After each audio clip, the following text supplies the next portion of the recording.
Fato, a Terra não é plana. A única coisa plana aqui é a tela do seu computador ou do celular. Eu sou o Luiz e vocês acabam de entrar no Dromephysics.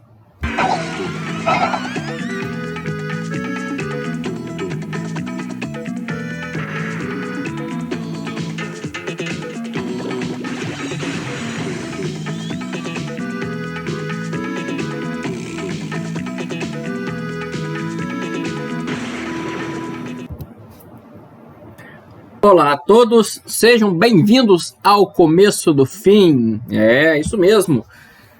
Esta aqui é o começo da última matéria, da última prova, né? Então a gente vai resolver a equação de onda finalmente, a gente vai usar as coisas que a gente viu na série de Fourier.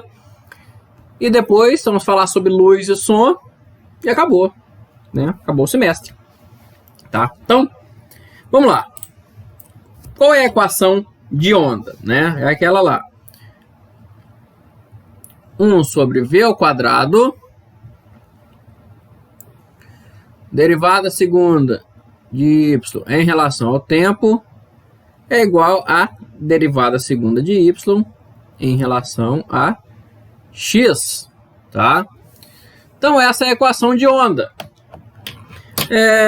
Como é que a gente vai resolver isso, tá? Quem começou com isso também foi Fourier, tá? Fourier era muito inteligente, tá? E ele utilizou o método de separação de variáveis, tá? Por quê? Vamos analisar essa equação primeiro. Essa equação é o quê? É uma equação diferencial parcial, né? Por que ela é parcial? Porque ela tem duas variáveis, x e t, né? Então não é ordinária, né? Então, e de segunda ordem, tá? Em ambas, né? Por exemplo, a equação do calor, né? A gente não vê a equação do calor aqui porque não dá tempo, né?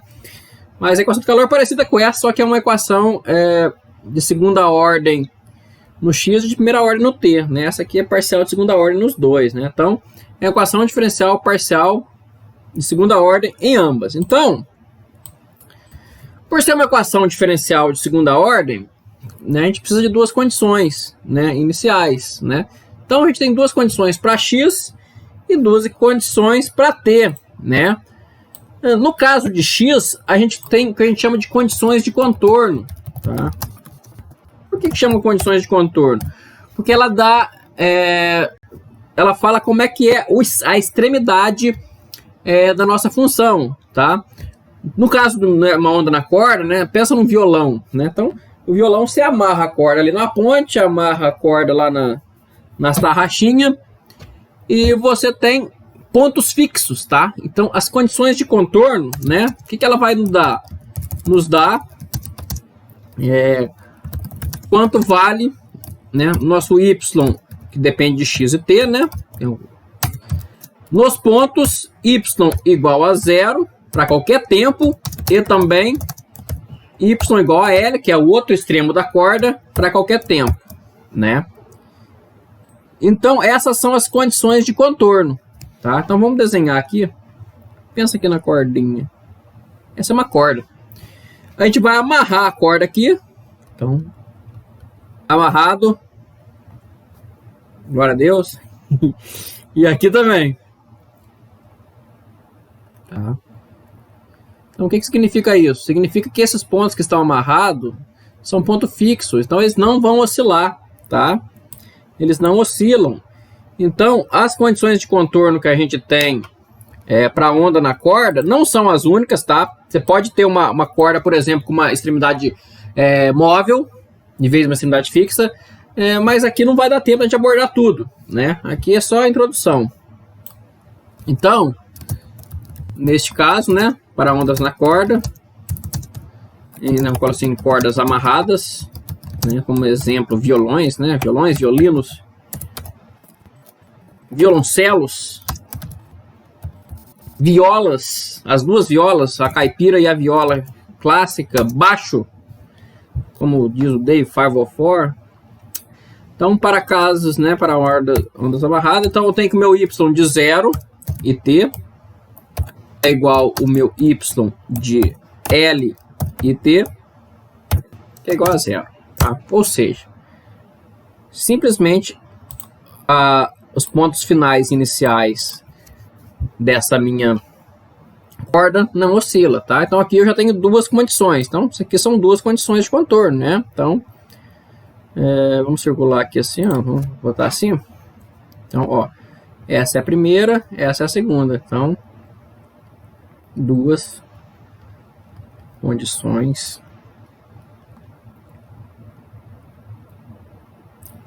de contorno, tá? Então, essas são as condições de contorno da corda amarrada, tá? Então, todas as cordas amarradas, elas têm essa mesma condição de contorno. Beleza. Depois, a gente tem que ter as condições iniciais, ou seja, né? Então, agora precisamos das condições iniciais. Então, o que ela vai falar? Ela fala o seguinte, ela nos diz qual é a posição e velocidade, né? Então, mais duas, né? Porque a equação é de segunda ordem, tanto no x quanto no t. Então, os dois precisam de duas condições. Em relação a x, são as condições de contorno, y de 0 e y de L, uma corda de comprimento L. No t, são as condições iniciais, né? Ou seja, posição no instante t igual a 0 e velocidade no instante t igual a 0. Então, nos diz qual é a posição e velocidade de toda a corda, tá? Não é só de um ponto, uma corda, ela tem uma certa forma, né? Imagina que você puxa uma corda assim, então esse puxar a corda ali vai te dar a condição inicial da corda, né? Então nos diz a posição e velocidade da corda para t igual a 0, né? Então, por isso são condições iniciais, que o tempo é o tempo 0, né? Então, e ela é dada como, né? Ela é dada o seguinte, a minha função y de x no tempo 0, ela é uma função f de x. E o meu y', né, minha derivada em relação ao tempo, né, pode até botar assim, e dy dt, né, para ficar bem claro, né, para todo x e no instante igual a 0, ela é uma função g de x. Então você tem a velocidade, a posição inicial, tá? Então isso aqui, vamos botar aqui. Então isso aqui é a posição inicial para toda a corda, né? Nossa, juntei duas palavras numa só. Posição inicial, tá? E essa aqui é a velocidade inicial para toda a corda. Por isso que não são números, são funções, tá? Então, no instante t igual a 0, a corda tem uma função f de x, ou seja, cada altura dela ali do y, né, cada altura y, né, depende da posição em x também, né? Então você pode, por exemplo, puxar a corda bem no meio, aí vira um triângulo assim, né? Então você vai ter uma função que cresce e depois a função que diminui, tá? Então, duas condições de contorno, fáceis, sempre é a mesma, tá?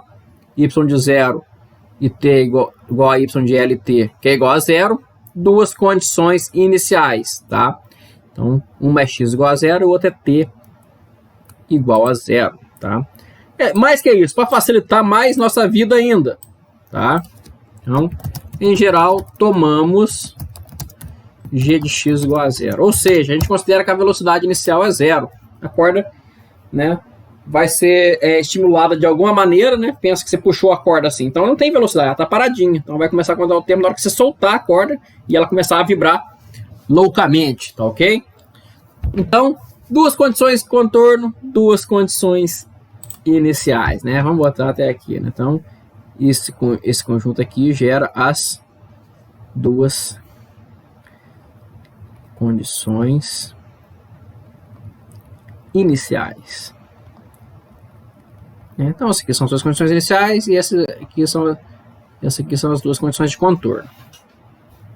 Beleza? Então, já podemos resolver o problema, porque a gente considera que a gente sabe a posição de cada corda nas extremidades, que é sempre 0, porque ela está amarrada. considera que ela vai ter uma certa forma qualquer, um f de x no instante inicial, e vamos considerar que ela é solta, ou seja, não tem velocidade inicial, tá? Beleza. Dito isso, como vamos resolver o problema? Vamos resolver a seguinte. Vamos reescrever a equação de onda aqui.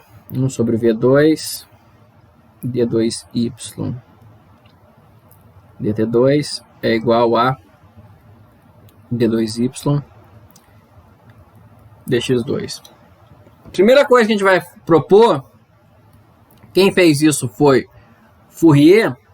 A gente vai falar que a minha função y, que depende de x e de t, ela é, na verdade, uma função x de x, ou seja, uma função que só depende da posição, vezes uma função t de t, ou seja, uma função que só depende do tempo. Tá? Então, é o produto de duas funções completamente separadas, por isso se chama separação de variáveis. Tá? Então, é uma função de x que depende só de, um x que depende só de x e um t que depende só de t. Tá? Então, essa minha função que antigamente podia ter qualquer forma, né? Podia ser t mais x menos t ao quadrado, né? Agora não, é uma função estritamente de x vezes uma função estritamente de t. Tá? Então, essa é uma proposta, tá? Significa que isso é verdade? Não. Mas no nosso caso vai dar certo. Mas isso é uma proposta, tá? Então, pode até botar aí, assim, isso é uma proposta, né? Na verdade, já dando os spoilers, isso vai dar certo, mas tem que satisfazer algumas coisas, tá? Beleza, então vamos jogar esse meu y aqui, que é um x de x vezes um t de t, dentro dessa equação aqui, né? Que é a equação de onda, né? Então, vamos jogar aqui. Então vai ficar como aqui? Vai ficar o seguinte. 1 sobre V2, derivada segunda em relação ao tempo do que? Do y, mas o y é um x de x vezes um t de t. Né? Isso é igual a uma derivada segunda em relação a x do que? Do y, mas o y é um x de x vezes um t de t. Tá? Agora, o que eu tenho aqui? Aqui eu tenho uma derivada em relação ao tempo, uma derivada parcial em relação ao tempo. Então, essa função x que não depende do tempo, ela age como uma constante, né? A derivada parcial de uma função que não tem nada em relação ao tempo, né? Ela vira constante, né? Em relação ao tempo. Então, vai dar uma derivada segunda só do t de t, né? Isso aqui continua como se nada tivesse acontecido. Então, vai ficar um x, já vou tirar o x de x, vou chamar só de x grande mesmo. Então, isso é um x vezes a derivada segunda de tempo. Então, t duas linhas, tá? Então, esse meu lado é o x vezes t duas linhas. Isso aqui tem que ser igual a... Aqui tem uma derivada que só depende de x. Então, se essa derivada só depende de x, o t de t aqui é uma constante em relação a essa derivada parcial. Então, aqui vai dar um x duas linhas vezes só o t, porque, né, derivada em relação ao t é zero, né? Então, a minha equação fica essa, né? Beleza. Vamos reescrever isso aqui. Como? Vou passar, vou até mudar de cor aqui. Vou passar esse x aqui para cá. E também vou passar o t para lá. Tá? Então, tá tudo multiplicando, vai passar tudo dividindo, certo? Então fica o seguinte. 1 sobre V2 vezes t duas linhas. Esse t está multiplicando, passa dividindo. Sobre t é igual a x duas linhas sobre x. Tá? Então, essa é a minha nova equação, né? 1 sobre V2, que é a velocidade, é igual a t duas linhas sobre t. Esse t aqui é a função t de t, que é igual a x duas linhas sobre x. Esse x aqui é a função x de x, né? Aqui só depende do tempo, aqui só depende da posição. Agora, vamos olhar isso com calma. Tá? Olha com bastante calma essa expressão aí. O lado esquerdo só depende do tempo. O lado direito só depende da posição. E eles são iguais. Tem um sinal de igual aqui. Como é possível uma coisa que só depende do tempo ser igual a uma coisa que só depende da posição? Tá? A única maneira de ser verdade, né, é se isso aqui e isso aqui forem, na verdade, constantes, que não dependem de nada. Né? Não pode depender de nada. Porque imagina que depende do tempo. Se depender do tempo, esse lado aqui está falando que está dependendo do tempo também. O que seria um absurdo, porque eu acabei de falar que o x só depende de x. Tá? Então a única coisa que uma coisa só dependa do tempo ser igual a uma coisa que só dependa da posição é se, na verdade, essas coisas não dependerem de nada. Né? For uma constante. Então eu vou chamar isso aqui simplesmente, por conveniência, de menos lambda ao quadrado, tá? O mais importante de tudo isso aqui é que isso aqui é uma constante, tá? Se não for constante, é uma contradição. E aí já teríamos problemas, tá? Então, na verdade, agora eu vou resolver duas equações. Em vez de eu resolver uma equação parcial, eu vou resolver duas equações ordinárias, tá?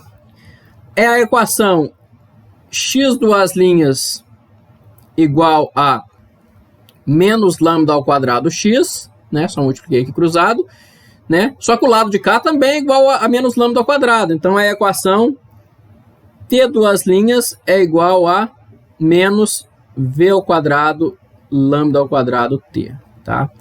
Então agora eu tenho aqui duas EDOs para resolver, tá? EDO.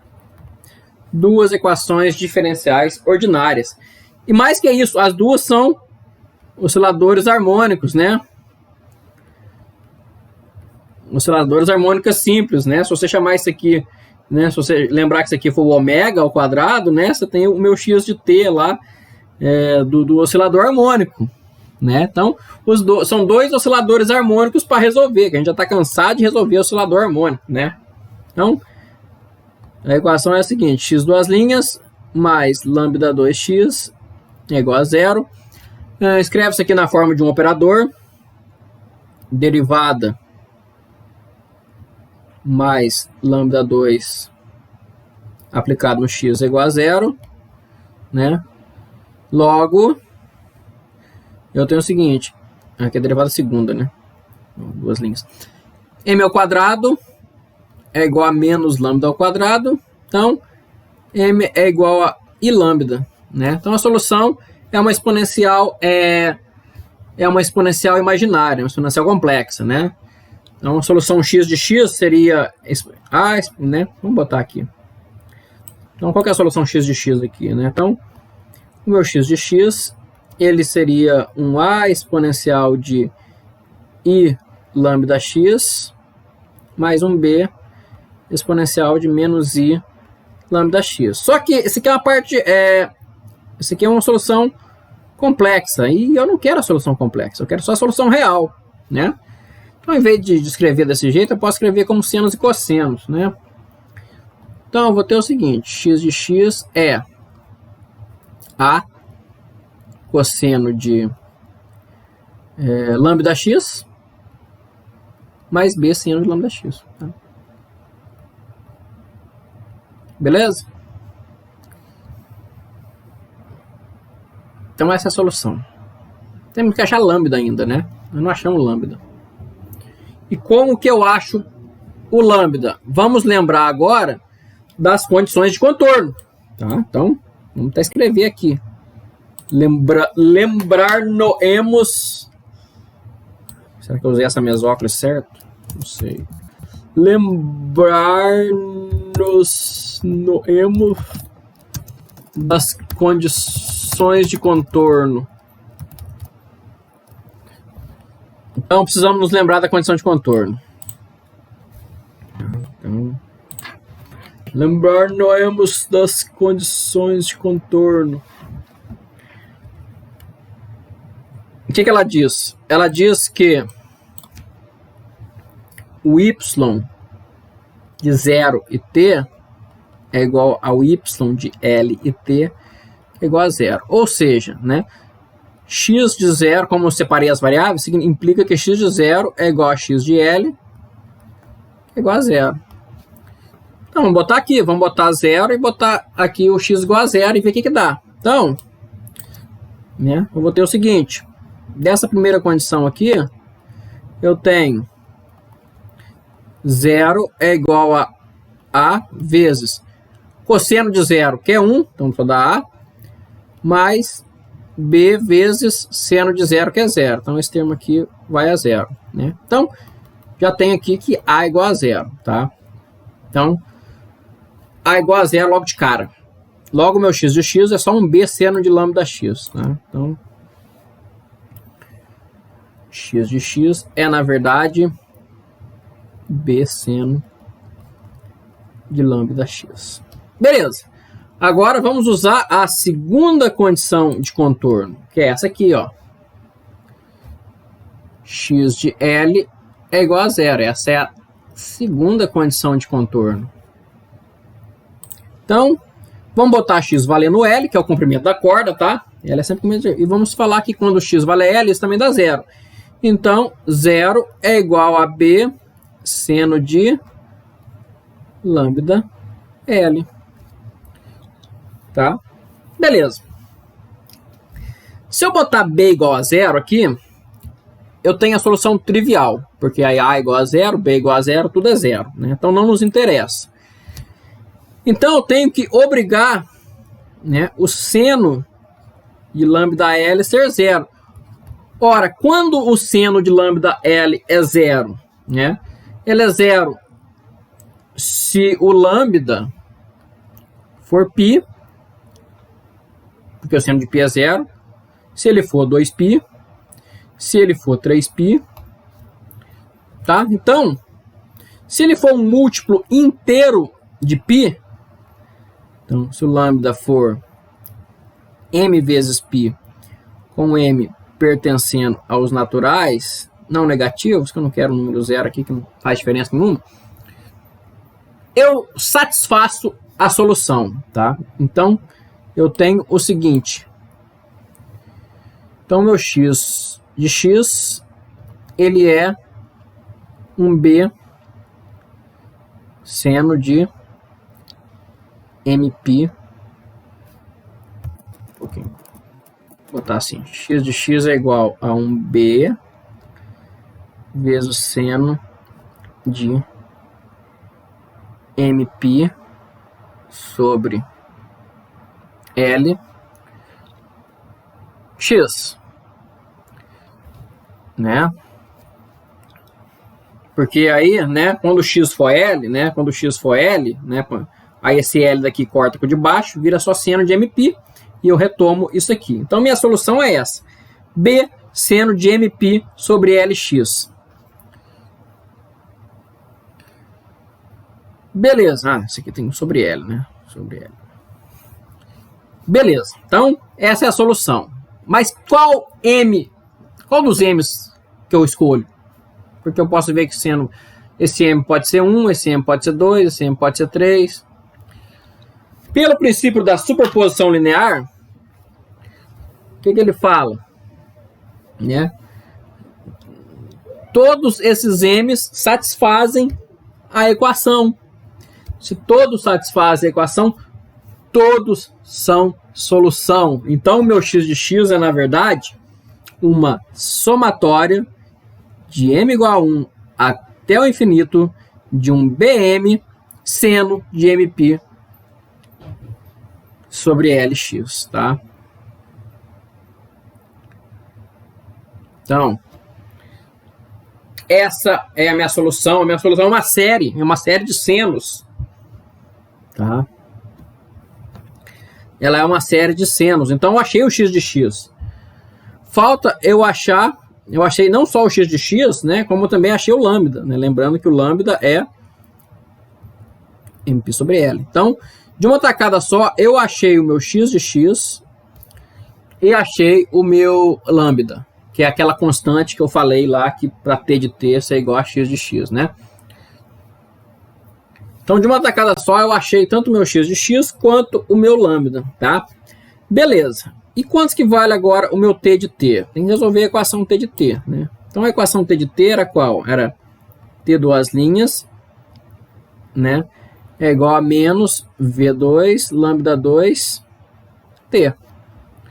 Só que o lambda eu achei, então T duas linhas é igual a menos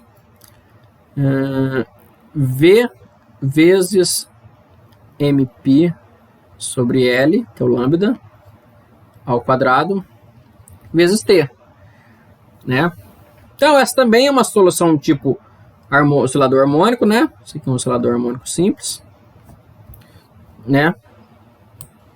Então o meu T de T vai ser o seguinte: o meu T de T, ele é um A cosseno disso aqui, né? V MP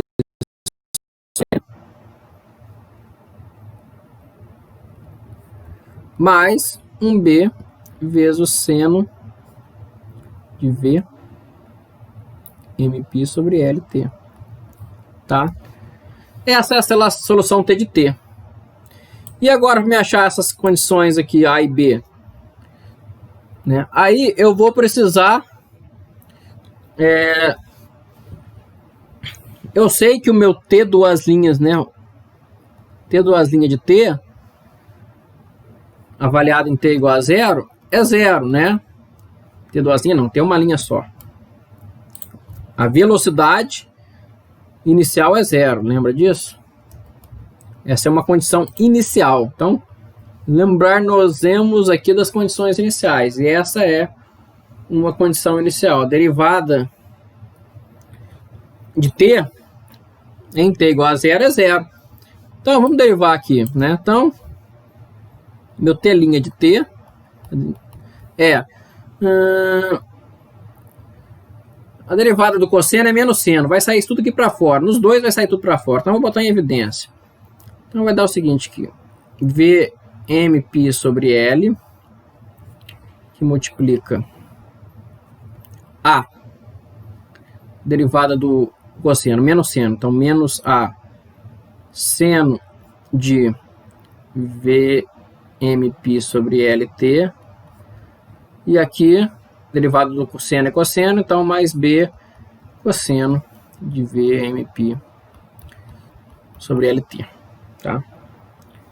Beleza, agora coloca T igual a zero aí para a gente ter a condição inicial. Tá? Essa é o derivado, então, como T' de zero deve ser zero, implica que isso aqui, esse termo não contribui, porque seno de zero é zero. Esse termo é zero. Então, implica que B igual a zero, né? Porque aqui eu vou ter, quando T igual a zero, dá cosseno de zero é 1, então, isso aqui é igual a B, logo, B igual a zero, né? Então, B igual a zero. Então, meu T de T é um A vezes, isso aqui é a derivada, né?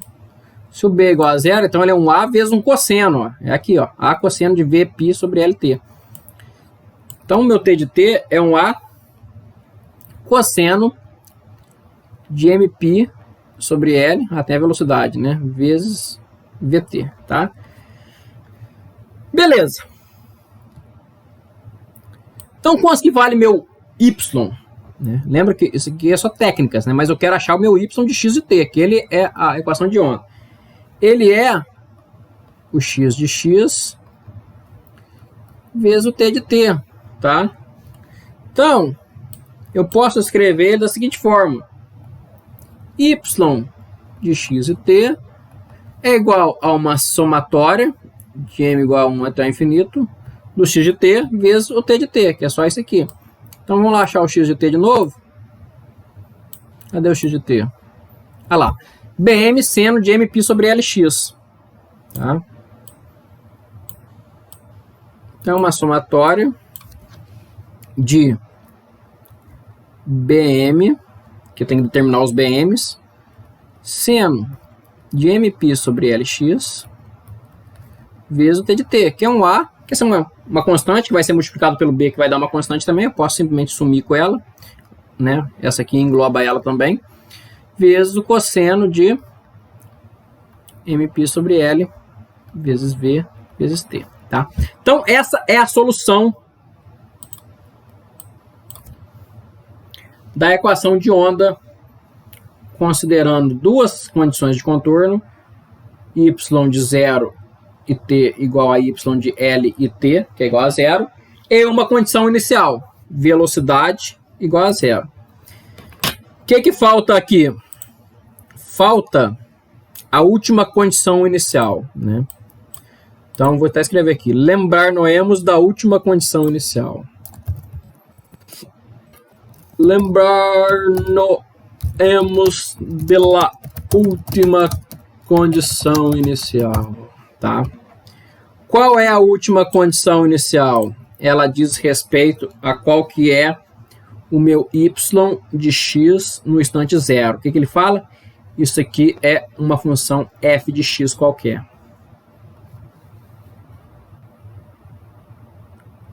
Tá? Essa é a última condição inicial. Então, vamos fazer isso. Vamos botar t igual a 0 e igualar a função, né, y de x e t no tempo 0, a função f de x. O que eu tenho? Quando o tempo for 0, né, o tempo só depende do cosseno. Então, cosseno de 0, né, vai dar um cosseno de 0 aqui. Cosseno de 0 é 1, então esse termo aqui do cosseno ficará 1, só sobrará o termo de x. Logo, y de x e 0, que é igual ao f de x, é igual a uma somatória de bm, de m igual a 1 até o infinito, vezes um seno de mπ sobre Lx. Tá? Então, essa é a última condição. Esta é a última condição inicial. Tá? Então, essa é a última condição inicial. Agora, o que é isso aqui? Isso aqui nada mais é do que a expressão da função f de x através de uma série de Fourier. Tá? Então, a gente reencontrou novamente, né? Nos encontramos novamente com a série de Fourier. Basta agora dar um valor de f de x e encontrar os b. E aí a solução geral vai ser o produto do f do x de x vezes o t de t. Tá? Então, daqui para frente, volta a ser assunto da prova passada, né? Solução da série de Fourier. Como encontrar os coeficientes BM, não tem AMs aqui, tá? Sempre são só BMs. Como encontrar os BMs em função da função f de x, tá beleza? Então, na próxima aula, eu vou fazer um exemplo, tá? Vou fazer um exemplo sobre, né, que é basicamente sobre uma corda, né? Basicamente, eu vou dar um f de x aí qualquer, numa cordinha, e aí vocês, depois a gente vai resolver esse problema, tá? A gente vai resolver o problema e encontrar a solução geral da equação de onda, que é o y de x e de t, tá ok? Então, a novidade está até aqui. A partir daqui, na verdade, volta à aula passada. Por isso que eu dei uma prova só disso, porque era importante. Não só disso, né? Mas caiu na prova passada. Beleza? Então, próxima aula, exemplo. Vamos dar um f de x qualquer, vamos dar uma função, vamos dar um comprimento real da corda de V de L, né? Dar um número qualquer, 10, 20, 30, 40, 50. E aí a gente faz o exercício, tá? Então, nos vemos na próxima aula.